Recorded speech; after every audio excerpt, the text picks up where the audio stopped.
The Adventures of Sam Spade, Detective. Brought to you by Wild Root Cream Oil Hair Tonic, the non-alcoholic hair tonic that contains lanolin. Wild Root Cream Oil. Again and again, the choice of men who put good grooming first. Sam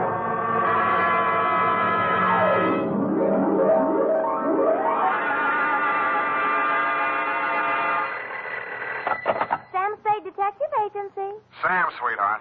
Any calls? Only one, Sam. Lieutenant Dundee of Homicide. He wants you to drop around so they can get your formal statement. No hurry, not now. He told me what happened, Sam. I'm sorry.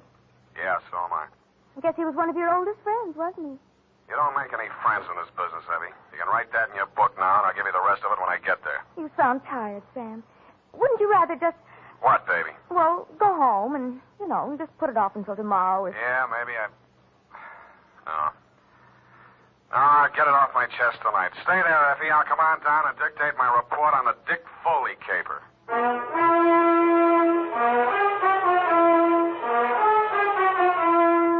Dashiell Hammett, America's leading detective fiction writer and creator of Sam Spade, the hard-boiled private eye, and William Spear, radio's outstanding producer-director of mystery and crime drama, join their talents to make your hair stand on end with the adventures of Sam Spade.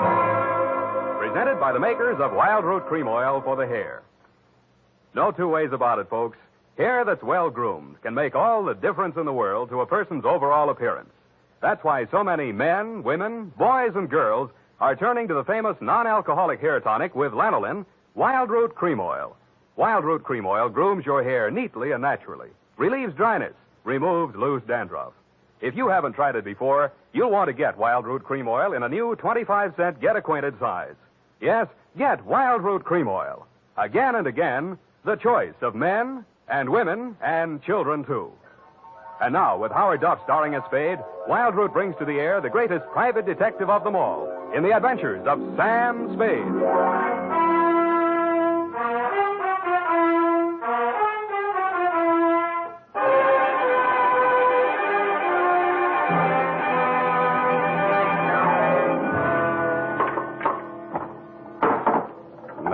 Oh, here, Sam, let me. Am I that shaky? Say when. Just to the top of the glass. Now, that's enough. You spill it. Yeah. Sam, what you said over the phone about not making any friends in this business, you didn't really mean that, did you? Forget it. You can label this, file on Dick Foley. Date, fill it in. Yes, Sam. To Dundee at Homicide, I guess, from Samuel Spade, license number 137-596. The facts are all here. If you can dig a formal statement out of it, you're welcome. I'd known Dick Foley ever since I took out my license. We'd worked several big capers together back in my days as a Continental Lot. He and Mickey Linehan and I. Then he and Mickey opened their own office, Foley and Linehan, Private Investigations. 5 years back, Mickey stopped the slug, and since then the sign on the door read Dick Foley, Detective Agency. I'd seen Dick maybe 4 or 5 times in the last half a dozen years just to have a drink and chew the fat about the good old days. He never talked about his private life. I assumed he didn't have any. So when I went to his office the day before yesterday in response to his call, I was surprised to find him in a clinch with one of the most beautiful nails I've ever seen. Oh, Sam. Well. Shall I come back after lunch? Sam, this is Maxine, my wife. Well, you don't deserve it, but I'm happy for you. I'll return the compliment, Sam. I've wanted to meet you for years, but Dick wouldn't introduce me. Now you know why. Well, you run along, honey. Sam's here on business. All right, Dick. You can bring Sam home to dinner if you like. There's plenty. If he's not too busy, but don't count on that. Well, try anyway, won't you, Sam? I will indeed. Bye now. Draw up a chair, Sam. Sit down. Oh. What's on your mind, Dick? You remember Claude Spicer, that grifter I sent over for that jewelry store hike back in 43? You never told me you were married, Dick. I'm very happily married. Now, please pay attention. Claude Spicer, yeah. Yeah, I remember the caper. Wasn't there a dame involved?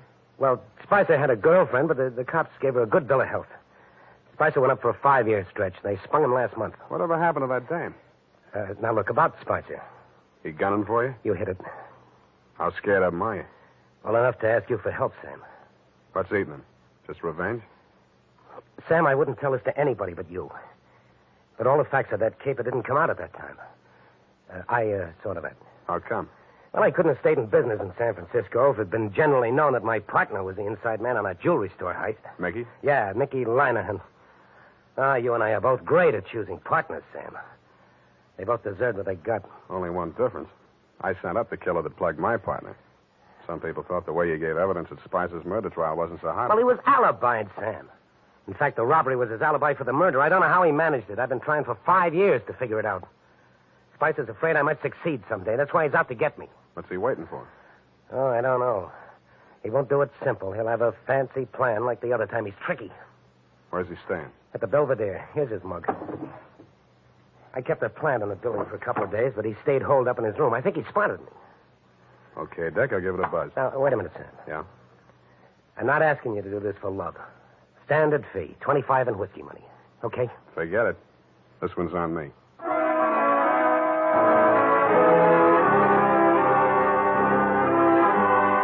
In the elevator on my way out, I studied a picture of Claude Spicer on the old police circular Dick had given me. But a picture in the back of my mind kept getting in the way. It was Dick Foley's wife, Maxine. When I hit the street, I still saw her face before me, and it was no picture. Only pretty as. Sam, I waited for you. I've got to talk to you. My pleasure. Shall we confer in an adjacent cafe? Wherever you say. Only I don't want Dick to know. Then you shouldn't have married a detective. Please, Sam. How's this? Black watch. Yeah. Looks dark enough. Oh, that booth in the corner, it's secluded. Why not? Slide in. Oh, no, over here, stupid, not facing the street. Oh, sorry. I'm not much good at this sort of thing. Sam, I'm not asking you to tell me what it is, but if he's in really bad trouble, I think I have a right to know. What makes you think he's in trouble? Well, I'm not blind. You can't live with a man and not sense it when something goes wrong. I never thought Dick was the type to show it. Oh, he's tried to hide it from me, and I haven't said anything. I thought if he wanted me to know, he'd tell me. It was a wise thought. Hold on to it. Well, I meant to. But then a terrible possibility crossed my mind. Sam, it isn't me, is it? In what way? Well, you know what I mean. He's been away from home nights so much lately, and he questions me so closely about where I go and who I see and so on, and Well, I may as well ask you right out. Did he hire you to check up on me? Then that is it. No. You're not lying to me, Sam. Why should I? Dick says you're almost his oldest friend. He's talked so much about you. Then he must have told you I don't do that type of work. Why do you keep looking at me? Sorry, trying to place you, Maxine. I keep thinking I've seen you someplace before. Oh, it must have been my picture. I was an actress. Yeah. Picture. Yeah, maybe that was it. Why do you say it like that? Like what? As if you were angry with me. Because I just got the caption on the picture. Well, Sam, wait. Come back. Yes, I had. And the caption was from a newspaper circa 1943. And it read, "Actress Lovely cleared in Linehan slaying." I flashed my tin star at the room clerk at the Belvedere, learned that Claude Spicer was in, and stuck around to make sure the clerk didn't buzz the room to tip him off. Around 4 p.m., Spicer went out, very dressed up, umbrella, gloves and all. He walked down Geary to Grant and turned north. A cold San Francisco drizzle started blowing up from the bay. I wished I'd brought my overcoat. A half a block up from California, he entered Grayson's jewelry store. I peeked through the Rain Streak show window after him. Inside, pawing eagerly through a tray full of diamond clips while a long-suffering clerk eyed her hopelessly from his side of the counter, was the actress Lovely. Maxine shot Spicer a quick glance of recognition as he entered, but they didn't speak. He took up a pose of gentlemanly patience, shrugged his eyebrows sympathetically at the clerk, and leaned elegantly on his umbrella while Maxine found fault with every piece of jewelry that was shoved in front of her. The bored expression left his face only once. That was when the clerk opened the vault and brought out some unset stones. Their act may have been fooling the clerk, but it was as plain as the nose on Spicer's face, a very plain nose it was, that they were sizing up the joint for a pushover. Maxine left first. He stayed long enough to buy a cigarette lighter and then followed her out. As I took out after him, I stopped to read the sticker on the inside of the glass door. It said, "These premises protected by Dick Foley Detective Agency."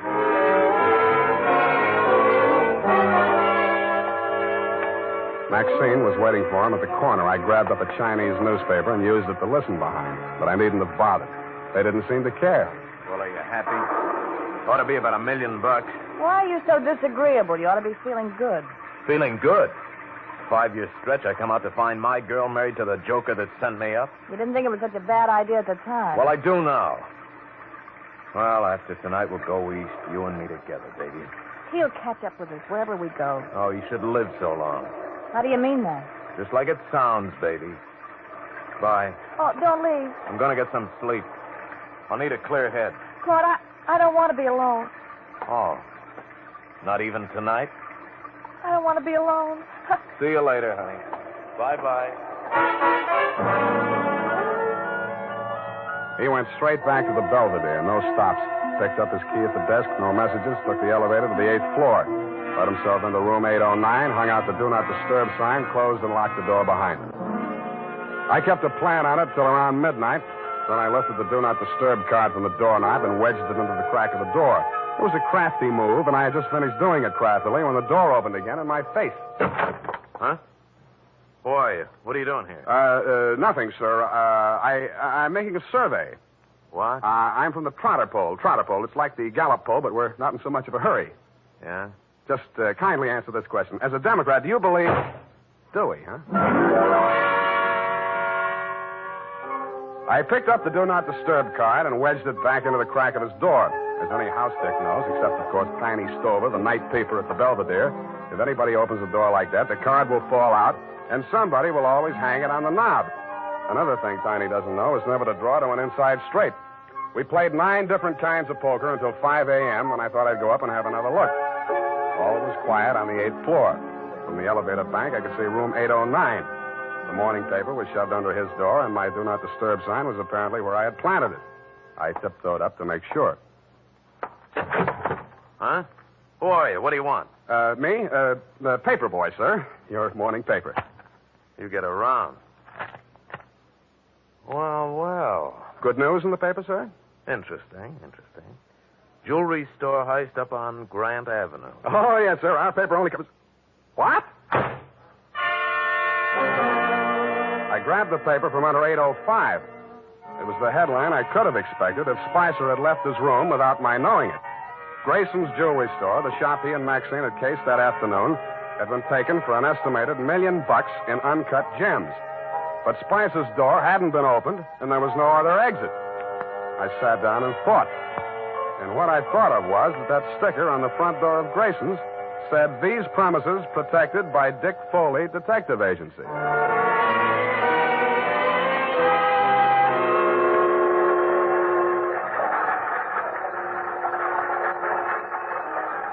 When the 6 a.m. Oakland ferry boat felt its way blindly out of the slip, Claude Spicer was aboard, and so was I. Should have been getting lighter, but it wasn't. The fog was thickening over the harbor, and most of the passengers were inside drinking coffee. Spicer didn't go in. He climbed up to the boat deck and stood at the rail under the pilot's house. I planted between 2 wet paint signs and waited. Not for long. I couldn't make out any features of the man who came up and joined him. They stood face to face, not more than a foot apart, and talked in voices that couldn't get to me through the racket of the foghorns in the harbor. What spoke loud enough for me to hear was a gun. They seemed to fall into each other's arms, then collapsed in a heap on the deck. And when I got to the spot, only the dead one was there. It was Spicer. The other man had disappeared around the corner of the deck house. A ray of light from the pilot's window swept over him, and I saw gunmetal shine in his hand and then spin out over the rail as he threw it. What? Oh, it's you, Sam. Oh, I was afraid you'd lost him. What did you do it for, Dick? I had my reasons, Sam. Now, trust me, I'll keep you in the clear. How long? As long as I go on playing sucker for you? What do you think I hired you for? Maybe I was supposed to say you killed him in self-defense. Maybe I was supposed to see him making passes at your wife if you needed that. But, Sam, you've got to... I've worked for killers before. I've even worked for thieves, but not for a detective that knocks over a place he's supposed to be protecting. Sam, it's not as Save simple... it for the cops, Dick. I'm turning you in when we get to Oakland. No, you're not, Sam. Dick, come back here. Let go, me. I'm going over the side. If you try to stop me, you're going with me. He fought away from me, got 1 foot over the rail, and kicked out at me with the other. It caught me on the point of the chin. I stumbled forward and grabbed out blind. I must have caught him by the belt just as he jumped. I remember something pulling me halfway over the rail and trying to get free of it. I did, but not soon enough. I was in midair, and the black water came rushing up to meet me.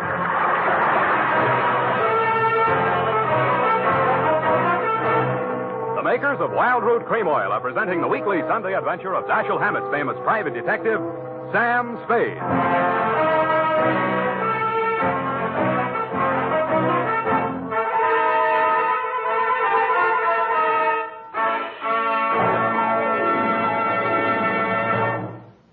Now, here's important news on good grooming.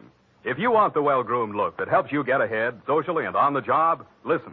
Recently, thousands of people from coast to coast who bought Wild Root Cream Oil for the first time were asked, how does Wild Root Cream Oil compare with the hair tonic you previously used? The results were amazing. Better than 4 out of 5 who replied said they preferred Wild Root Cream Oil. Remember, non-alcoholic Wild Root Cream Oil contains lanolin. It grooms the hair naturally, relieves dryness, and removes loose, ugly dandruff. So if you want your hair to be more attractive than ever before, get the generous new 25-cent size of Wild Root Cream Oil, America's leading hair tonic, on sale at all drug and toilet goods counters. It's also available in larger economy bottles and the handy new tube. Get Wild Root Cream Oil. Again and again, the choice of men and women and children, too. By the way, smart girls use Wild Root Cream Oil, too. And mothers say it's grand for training children's hair.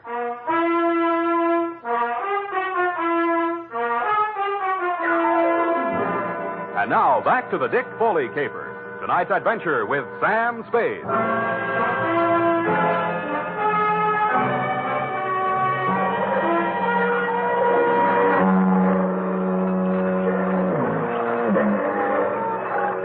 found myself mechanically keeping afloat somehow and trying to get out of my coat. I felt heavy and logged as if I'd swallowed gallons of water. The murk hung low and thick. There was nothing else to be seen anywhere. I swallowed what felt like several more gallons before I got rid of the coat. From out of the misty fog blanket, from every direction, in a dozen different keys, from near and far, foghorns sounded. I stopped swimming and floated on my back, trying to determine my whereabouts. After a while, I picked out the moaning, evenly spaced blasts of the Alcatraz siren. But they came out of the fog without direction. Seemed to beat down on me from straight above. I was somewhere in San Francisco Bay, and that was all I knew. And I suspected the current was sweeping me out toward the Golden Gate. And a light came up ahead of me suddenly. A boat passing a few yards away. I lifted my head and screamed. But the boat siren, crying its warning, drowned out my shouts. Went on past, and the fog closed in behind it. Then I heard a new sound. Seagulls. I swam towards it, and it seemed to get lighter. Part of it was the dawn light beginning to cut through the fog blanket. But there was also a strange-looking man standing on the water and waving a green lantern back and forth.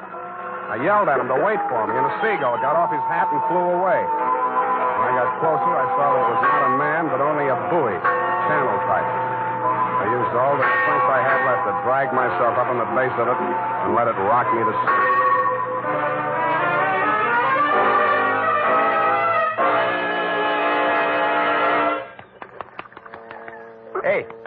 Hey, mate. Pour some more of the brandy into him, Gus. Yeah. Here. Get some of this down.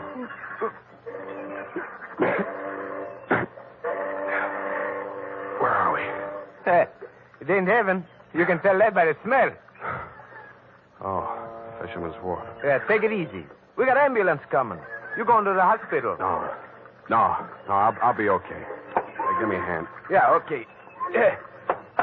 Hey, you do us a favor, will you? Don't fall down till you get out of sight this time. We're tired of picking you up.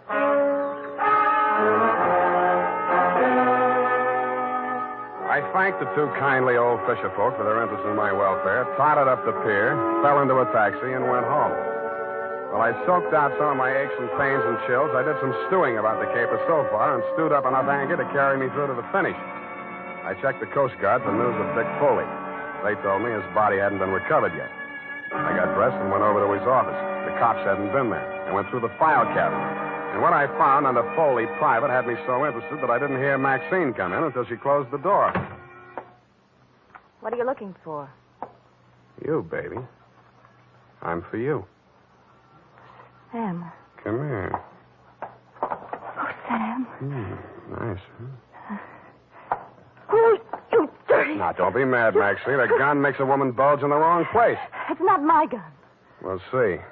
Sam, Shut up.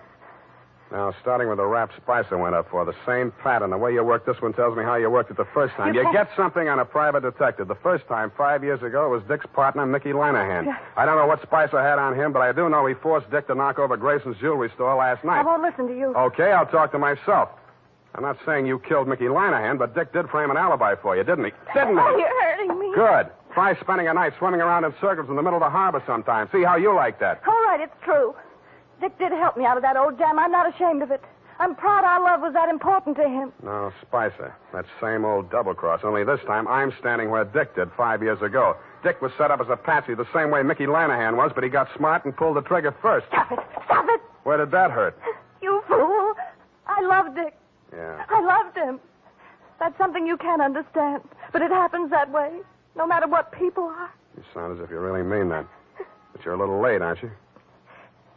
He's not dead. I'm sure he isn't. If he's not, he's really in trouble. What do you mean by that? I found something here in the files that Dick left, just in case Spicer got to him first. What is it? A confession to Mickey Lanahan's murder. That's impossible. Were you there? What are you going to do with it? Turn it over to the police. But if he's still alive... It still counts, unless he shows and revokes it, but I don't think he will. Why? Because I won't back up a self-defense plea on the Spicer shooting. But you were Dick's friend. You were his friend. I wouldn't ask him to do it for me. Then what can I do for him? I'll do anything at all. Well, if he stays away, he's as good as dead. If he comes back, you'll get a jury trial. And if there are more men than women in the panel, he'd probably be acquitted on your testimony alone. Do you really think he might have a chance? With a jury, there's always a chance. Well, where is he? How can I get word to him? Well, if he's not fish food by now, there's one sure way of smoking him out. Something I can do. Nobody else. Oh, please, tell me anything. Sign a confession of your own. Confession? Not Mickey Lanahan's murder or anything they might nail you for. Swear that you shot Spicer. What? Now, you can always renege. Make both of you look good, sacrificing for each other. How about it? All right. Tell me what to write. I did. She signed it. I had Effie dispatch it to all the papers and news services, and then I brought it down to the hall. Naturally, you didn't believe a word of her confession, Dundee, but when I took you aside and explained my stratagem, you endorsed it heartily and had her booked. She pressed my hand and thanked me. The look of resignation on her face was so real it was hard to believe she was faking. When she turned her back to follow the matron down the corridor, I saw why. On the back of her coat, there was a smear of white paint. I remembered the wet paint signs on the Oakland ferry boat. Dick Foley gave himself up an hour after her confession hit the street. Screamed and yelled at everybody in homicide, trying to convince them that Maxine was innocent and he should take the full rap. But I'm afraid I queered that when we confronted him with the autopsy surgeon's report. He tried to bluff even then when he read it. Pellet A ended right side between third and fourth ribs, penetrated left lung. Pellet B, pleural membrane, side wound punctured. Well, so what, Sam? All three on the right side, angling up, you see? No! I don't know why. You even saw me on that boat. You saw me throw the gun over Oh, it. cut it out, Dick. What I saw was in the dark. But you two men were facing each other directly. If I were going to drop a man fast at close range, face to face like that, I would not put the gun in my left hand, twist it around, straining my wrist in the process, and pull the trigger with my thumb. Unless I were left-handed, double-jointed, and a trickier shot than you are. I'd blast him straight through the middle. All right. All right, yes, it was Maxine. Well, that's good. Maybe you can get cured now. Why don't you open up some more? Let me put it down like it was business. All right, sir. Number one, Maxine killed your partner, Mickey Lanahan, 5 years ago. Probable motive to eliminate him and send Spicer up for it. Yeah, she didn't figure on Spicer being smart enough to confess to the robbery, and that alibied him for the murder. 2, you perjured yourself to clear Maxine of the murder. Motive? To prevent the truth about your partner from coming out, and Maxine. It was motive enough for anything. Cut it out, will you? Sorry. 3, Spicer forced you to team up with him in the jewelry heist. How? Well, he threatened to make a full confession as accessory to Mickey's killing. I would have put the whole works on Maxine and leave him in the clear. Yeah. Can't be tried twice for the same crime. 4, You decided to rub out Spicer whether you could beat the rap or not and clear the books once and for all. So you pretended to play along with him, told Maxine to do the same, and called me in as umpire. Yeah. Sam, I'm sorry. Why couldn't you lay off Maxine? Why did you have to... Oh, I thought you were my friend.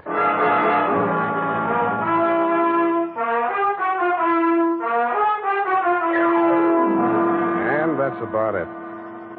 Period. End of friendship. Oh. You mean the confession that you tricked her into making turned out to... That's it, Effie. Oh. What'll happen to him? Hmm? What about Dick Foley?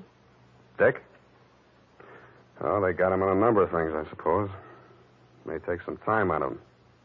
But I think he'll be an okay guy again. With her out of the way. With her out of the way. Sam? Go and type it up, will you? It's late. I want to get out of here.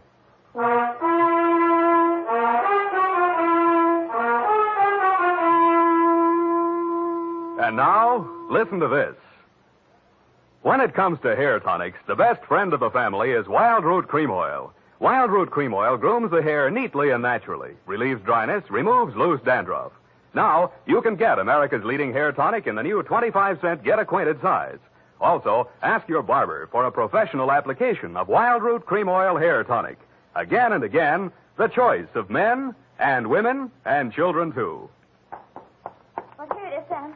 I know how you must feel, so I won't... What's your hurry? Well, I thought, well, you know how you always feel. Look, sweetheart, Dick Foley was a private dick. So what? You mean you can bring yourself to talk about it? Sure. Go ahead, try me. Well, Sam, it seems terribly complicated. I suppose because Mr. Foley was in the profession and thinks like you do. Up to a point, Effie. What's bothering you? Well, why did he call you in? You, another private detective, and he knew how smart you are and all, and... Yeah. I don't know. Maybe he thought, well, if I turned up anything, I'd look the other way. Do you think that could ever happen to you, Sam? That's a clever phrase you dictated. He called me in as umpire. That's baseball. But if he was so clever, why didn't he win, Sam? His mistake, Effie, was trying a quadruple play, which has never been heard of in the history of baseball or crime. All he wanted was to bat Maxine home safe. But it usually figures when three men are out, the side retires. Oh, well, I don't understand baseball, Sam. Well, that's all right. Football will be here soon anyway. Oh, but I don't... Good night, Levy. Good night, Sam. Good night, sweetheart.